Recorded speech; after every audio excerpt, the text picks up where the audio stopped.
হে guys, আমি Swarnank and welcome to the new episode of my channel. তো এখন আমি কথা বলবো হচ্ছে টাটা আইপিএলের 23 নম্বর ম্যাচ নিয়ে।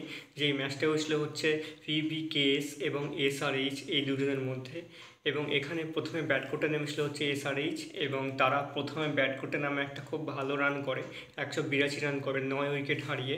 20 ওভারই তারা টোটালি খেলেছিল এবং নীতিশ রেড্ডি 64 রান করেছিল এবং মার্করাম কিন্তু এখানে একটা ডাক পেয়েছিল, মানে 0 রান করেছিল। আর্শদীপ কিন্তু এখানে টোটাল 4টা উইকেট পেয়েছিল, যেটা একটা দারুণ খেলা সে খেলেছিল, দারুণ বোলিং করেছিল।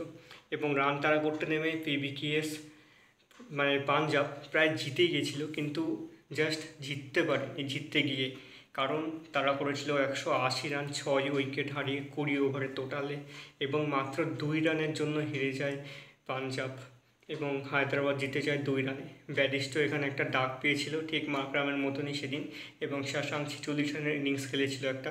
ভুবনেশ্বর কুমার 2টো উইকেট সেখানে পেয়েছিল, এবং 2 রানের জন্য হারে যাওয়াটা কতটা যে ভয়ঙ্কর খারাপ সেটা যারা হেরেছে তারাই বুঝতে পারবে।